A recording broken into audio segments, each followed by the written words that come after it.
Hitman 2-3, this is Hitman 2. What's the status? Over. 2-3, stand by. Goliath, this is 2 Bravo. Request permission to engage enemy paratroopers and attempt to snatch a grid Papa uniform 259er, 119er. Break. Hey, good evening, everybody. This is Ben Powers coming at you from the Commander's Voice. My guest today is a Mr. Jerry McLaughlin. He's the author of the book D-Day plus 60 Years, which is a fantastic tale about his uncle, who was a navigator in the Army Air Corps, and his role in the D-Day invasion with carrying 101st Paratroopers into combat. So, Mr. McLaughlin, welcome. Glad to be here. So this is pretty exciting. Before the recording started, we were talking a little bit. Mr. McLaughlin is a former Army NCO. He did his time in the 60s at Fort Bragg. He was teaching American history. He was a chaplain's assistant.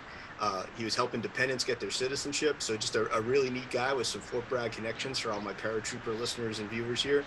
And we're really excited to dig into it a little bit. So the first question I got for you, Jerry, is could you briefly just recount your uncle's story and his connection to the Normandy invasion? Okay, Joe was born in 1916 and was a classic example of a soldier in World War II. Grew up during the Depression. He graduated from high school and got a trainee job working down on Wall Street and thought he was going to be a millionaire stockbroker. And he got drafted in 1940. And he went into the Army to the 22nd Infantry, which is stationed at, it was then called Camp Polk. And because he played the saxophone, he was put in the regimental band. He said, "This is fine, I'll wait, I'll do my time playing the saxophone and all will be well." Then, of course, Pearl Harbor happened. So he decided, and I have, one of the interesting things about it, I have all of his, every single letter he sent home to my grandmother, I have. She saved them, we found them after she died. So anyway, he decided in the letter home, he said, "I'm not going to help win the war playing the saxophone, so I want to do something useful," and he volunteered for the cadet program, the officer cadet program, and came out really good on his scores, and he was sent to navigator school. Graduated from navigator school in late 1943, and 6 of his compatriots, he was the 7th, were assigned to the 435th Troop Carrier Group, which is just being formed. Troop Carrier and airborne operations were born at the same, literally born at the same time, and everybody was learning as they were going along. So he said, like the first time they dropped paratroopers, it was the first time paratroopers, these guys had ever jumped out of an airplane. They get sent down to the school, to do training jumps. So anyway, he graduates from school, and they mess around in the United States for a little while. Then they're sent, they got brand new C-47s, and they weren't capable, because there were only 2 engines, of flying what was called the northern route that the 8th Air Force bombers flew over to England. So they had to go south. So they flew to Puerto Rico and then to Brazil, and from Brazil over to Africa. And there's one tiny island between there, and it's called Ascension Island. And Uncle Joe wrote home some letters, several letters about, oh boy, he had that the planes went individually so that they would save fuel. But these new navigators all had to find Ascension Island, which is about 6 miles by 6 miles in the middle of the South Atlantic. And so he made it. They landed there, got to Africa, and then he had to do a very complicated run from Morocco up to England. And he, in his letters home, he said, his mama, he called his mother Mama. He says, "Mama, I am a real navigator." And, so his unit, the 435th, was one of the first ones to arrive in England, and before any of our airborne guys were there. And they trained for 7 months before D-Day. So as the airborne units showed up, they had already been training over there. And his unit was one of the few units that got a decoration for D-Day. There was so many screw-ups on D-Day, and a lot of it was because a lot of the troop carrier pilots and crews showed up like 30 days before D-Day. Joe's guys had been there for 7 months, and they really had their act together. So anyway, they get all squared away, And the mission starts, and they were midway through the. I'm trying to. At one time, I knew how long the stream was of the the planes going over with the 82nd and 101st. Anyway, they were midway through it, and one of the most interesting things that I found out was, well, let me go a little further, and I'll tell you about this interesting point. Midway through it, everything's going fine. All of a sudden, this huge anti-aircraft burst comes up. The plane, they're in a V of 3. Joe's the navigator for the 3 planes. The plane next to him explodes, everybody's killed. Joe's plane is hit in the cockpit and the tail, flips over on its side. 3 paratroopers get out. The jump master, the first guy in line, and everybody else is thrown down except one other guy, and he jumps out the door at the last second and survives. Injured, but survives. And the third plane veers off to the side, and it manages to come back. That was the only plane out of the 3 that made it there. So Joe's plane comes down in a little farmyard next to this little farmhouse in Claynville, near St. Mary-Glees. It's a village called Claynville. And the next day, actually, when the sun came up, the mayor of the nearest town came out there, and he gathered the farmers, and they took all of the bodies out of the plane and buried them. And after, I don't know, about 30 days or more, a burial party came through, dug up all the bodies, and they went into the process of what was going to happen to them. And the only person that remained MIA was Joe. Oh my goodness. They found the pilots, they found all the paratroopers, except for the guys that had made it, of course, and the radio operator and the engineer. And Joe was the only one missing. And do you want me to go on to down the road the whole story, or? Well, I think that's a great setup, because that kind of takes us to. So while this was happening, for the listeners here, Jerry was born just before the D-Day invasion, a few months, February 1944. So growing up, nobody in your family knew what happened to Uncle Joe other than he was killed in action. And so, okay. If you want to take it from there. All right. Well, what happened was, as I said, I grew up, and my dad came home from the war, and we lived with my grandmother until 1947. And the family never was notified.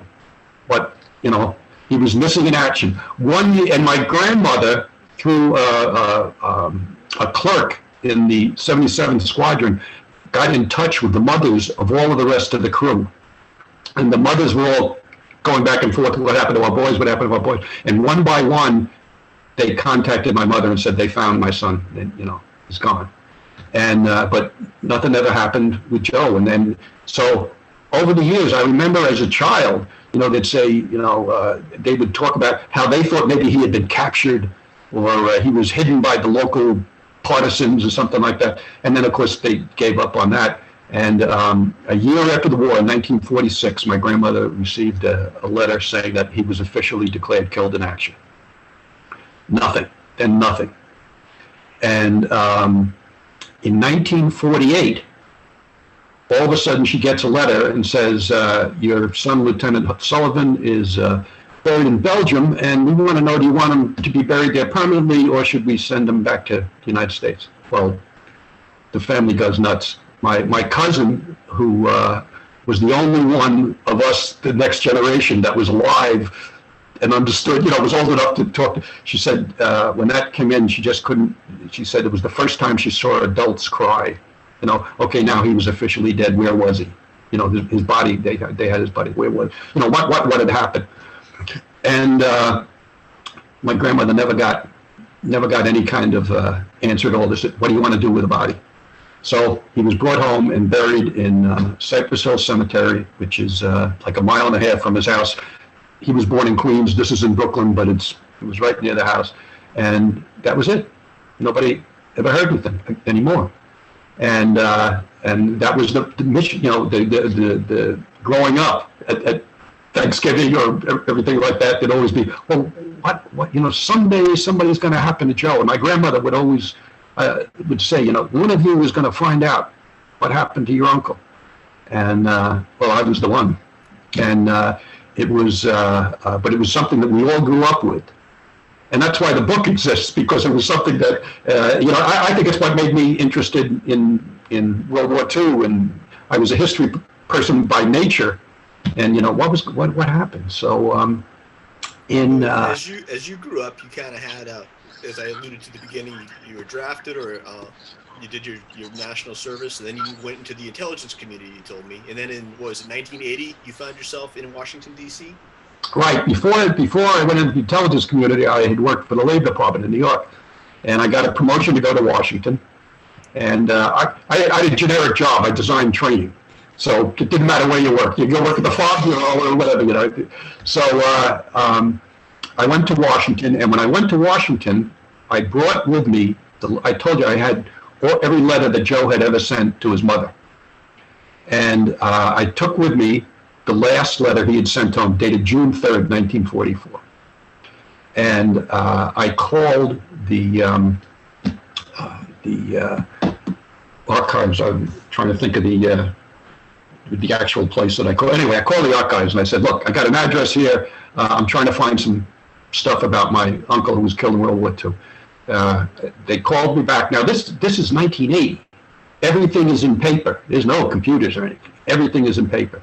So they called me back and they said, come over here to Maryland. We got some stuff on your uncle. So I go over there, and there's a missing aircrew report, which basically states what happened. The airplane got shot down. Okay, we know it got shot down, but where it was shot down, and a list of everybody that was on it, and there was some other stuff.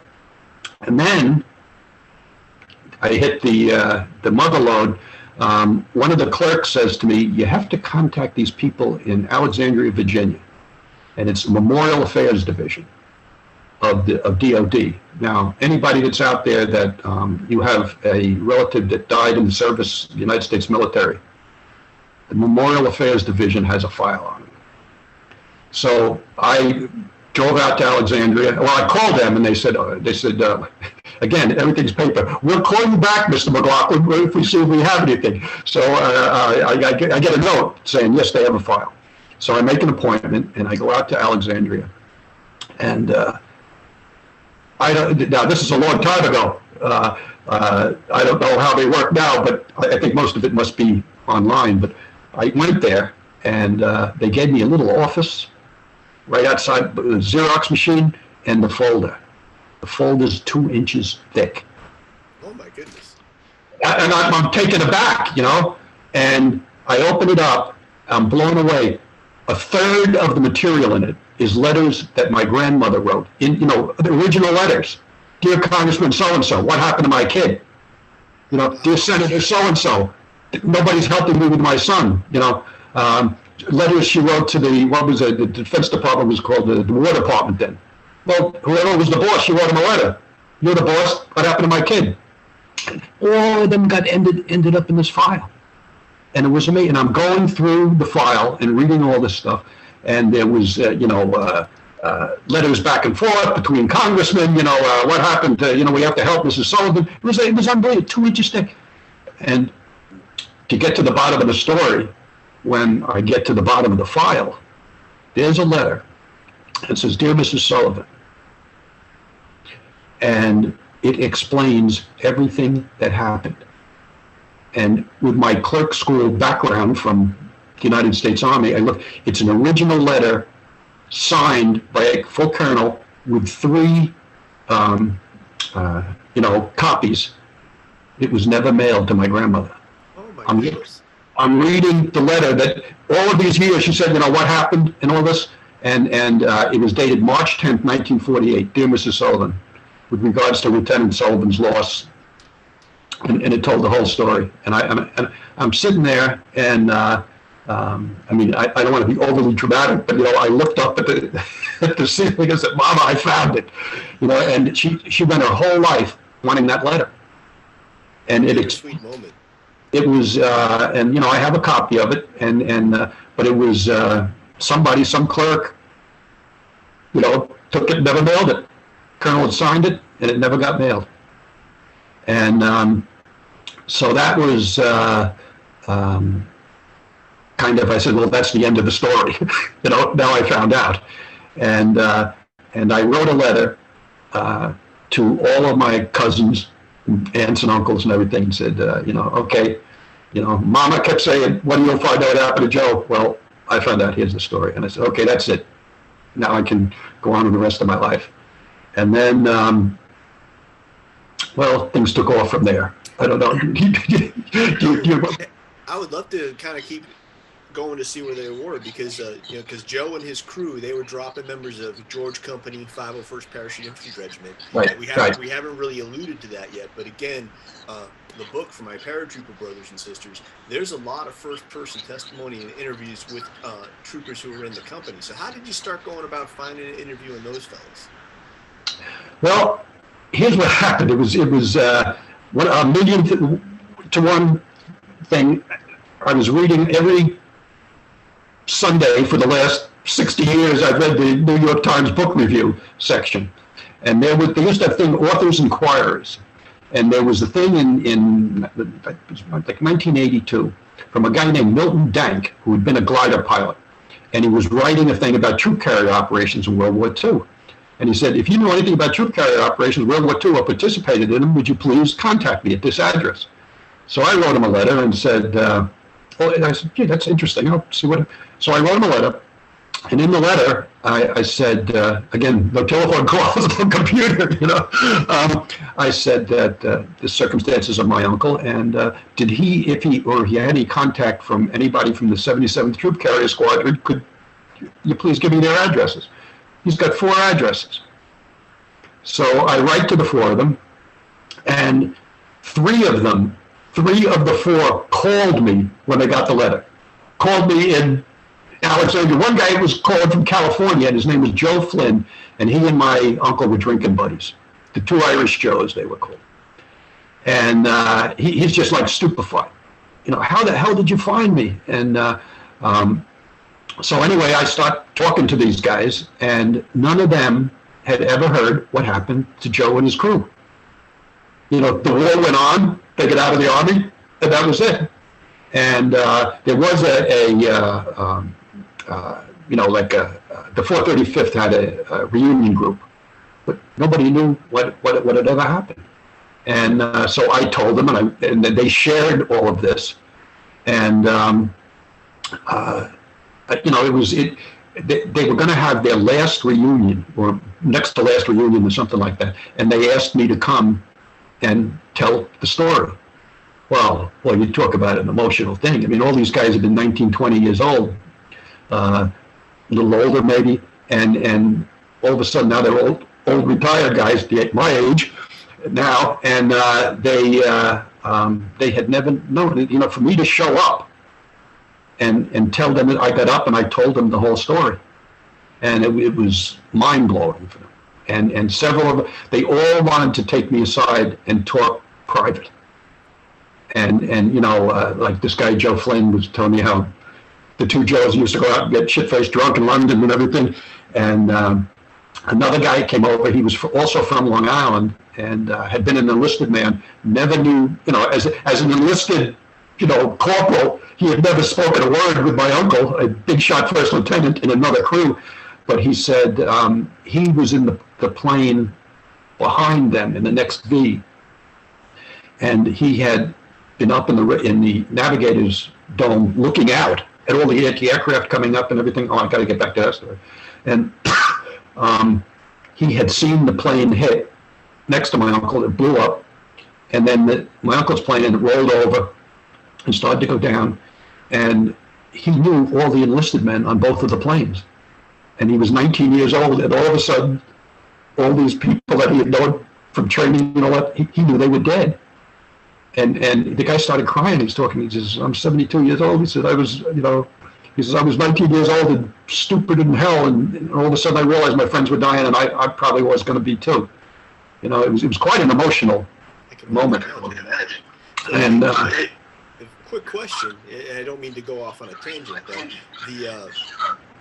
the level of detail about the action itself, what happened to the aircraft, was any of that type of information in the file itself, in the missing aircrew report?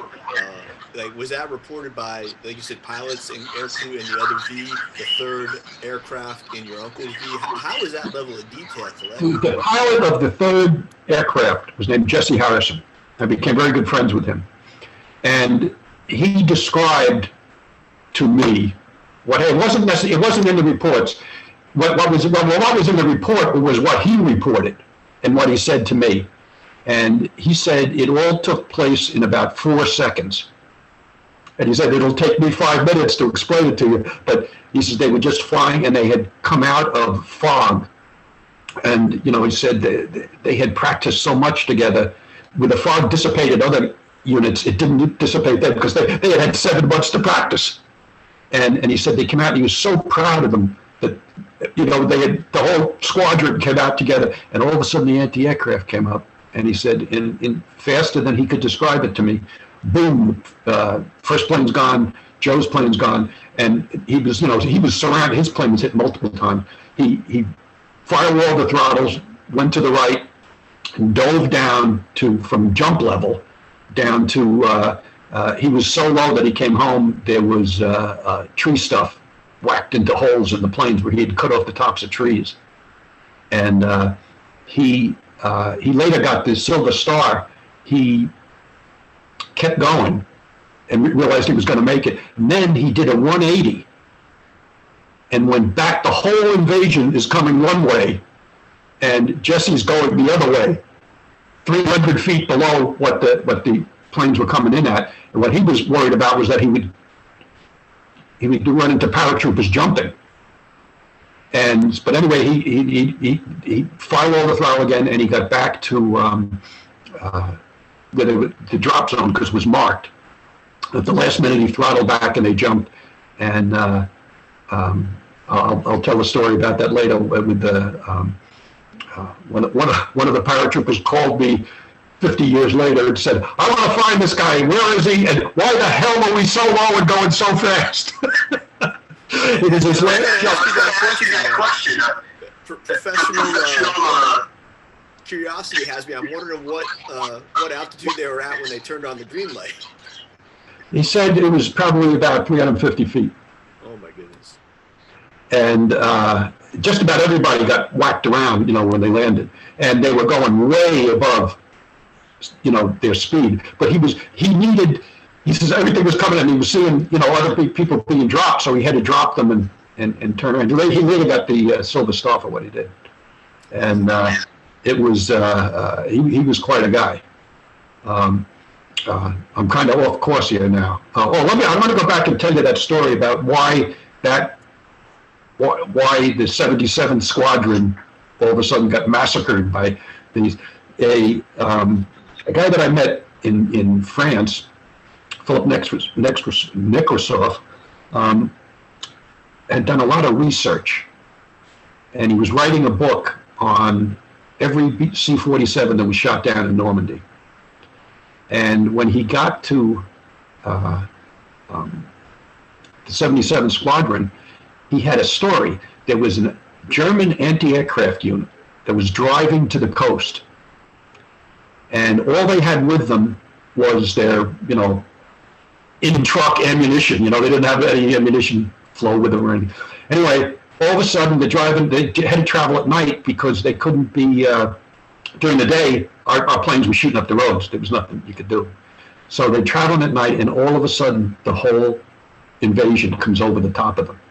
The German lieutenant stops, takes them to the top of a nearby hill, sets up, and with their onboard ammunition, he starts shooting. And he shot down 4 planes in the 77th and a couple of other planes. And he later said that the only reason they didn't shoot down 30 planes was they had no ammunition. They just, it was, the planes were coming over at, I don't know, like 600 feet. And there was 764 planes or something like that, whatever it was. I mean, how could they miss? And they shot down 6 planes. And one of the interesting things was Philippe took us to the place where the hill that the German officer had taken his guns, and he pointed to where all of the planes had crashed, including my uncle's. And you could see, I mean, you couldn't see damage, but you could see that they all came down within like a mile and a half of each other. They just kept shooting as the planes came over until they ran out of ammunition. An interesting side story, anyway. Oh, that's a very interesting story. And your relationship with Philippe really comes out in the second half of the book as you've reunited with your uncle's comrades and started interviewing different veterans. How did you and Philippe first come across each other? How did you even learn he existed? Joe Flynn, my uncle drinking buddy, went to the 40th anniversary of D-Day. And he went to St. Merglis, and Philippe was there. He was an ex-French paratrooper and was a policeman, a federal policeman at that time. And he was there. He was a big aficionado of D-Day and was writing this book. And he met Joe, and with an interpreter, and they talked. And Joe said, "Gee, you got to get in touch with this guy back in the States. He's done a lot of research on the planes that crashed from the 77th." So Philippe wrote me a letter in, shall we say, broken English, looking for some help. And I wrote him back a letter that he had to get translated that said, "I'd be glad to help you." And he got a translator on his side, and I got one here in the States, and we wrote letters back and forth. I gave him all the information on Joe's plane and the plane that had gone down next to him. And I did 3 more research projects for him. And so he ended up stuff for his book. I helped him on 5 of the planes. If you don't mind me jumping ahead a little bit, one of the things I found fascinating from the result of that research was you were able to kind of memorialize these crews in France. Could you share a little bit of information about that? Well, certainly my family wanted to do something for Joe. And after all of this came out, and I met the guys from the 77th and some of the paratroopers, we decided to make a plaque and put it up in memory of Joe's crew and the other crew that had gone down there. Hamlin was the pilot of that crew. And Jesse Harrison, the 3rd pilot, he said, "I'll pay for the plaques." They were my buddies. And we made 2 metal plaques, and a bunch of us went over there, including people from the 77th and one of the paratroopers that escaped, his son. And we put up a plaque in the for my uncle and for the Hamlin crew, and that was in 2001. And in fact, we got stuck with 9/11. We got stuck over there. We couldn't come home.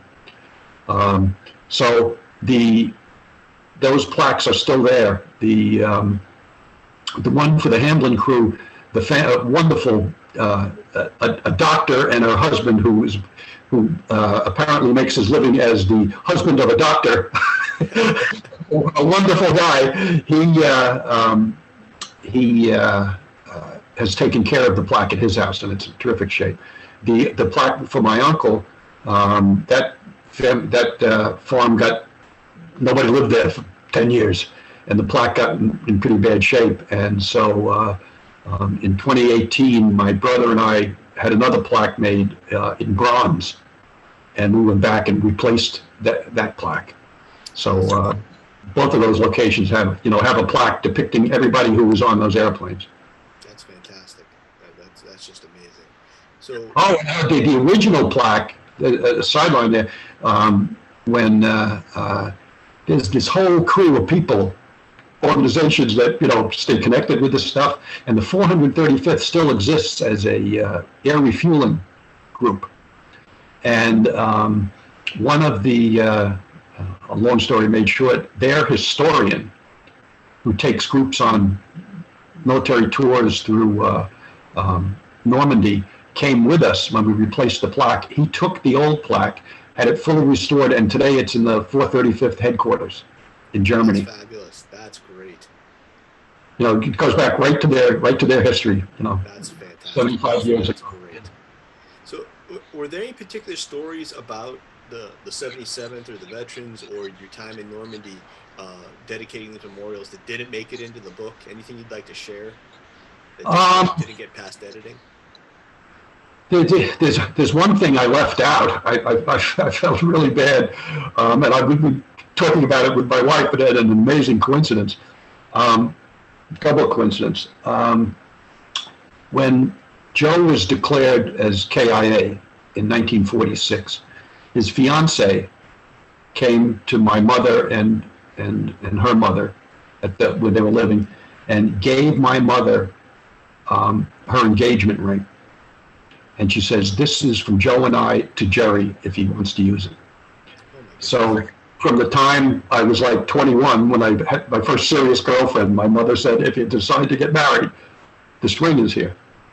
So I put off getting married for a while, but when I did, I had the ring when I asked my future bride to marry me, and I told her the story. And I said, "Now, this is a family ring," you know, and told her the story about Joe and how his fiance had given us the ring. Would she like to have this ring, or I would buy her another one? And she's got the ring in her hand, and all of a sudden she starts crying. She says, "Jerry, look at this." It was January 24th, 1982. Joe had given it to his fiance on January 24th, 1943. And she just started crying. She said, "This ring is mine." And she's wearing it today. That's a great story. And here's the second part of that coincidence. Tomorrow, that was 39 years to the day. Tomorrow is another 39 years. Oh, well, happy anniversary-ish. Anniversary engagement. That's wonderful. He started thinking about it last night. She goes, "Jerry, it's a double coincidence. It was 39 years when I gave her the ring, and it's 39 years tomorrow." Jerry, I can't think of a better note to go out on than that. What a great story. And thank you for sharing that. So for everybody, Jerry McLaughlin, thank you so much for being with us tonight. Again, the book is called D-Day plus 60 years. I'll make sure I get a good shot at that. I don't think I've ever read a book quite like it. It's part mystery, it's part oral history, it's part small unit action, and it's part memoir. And it's all hard.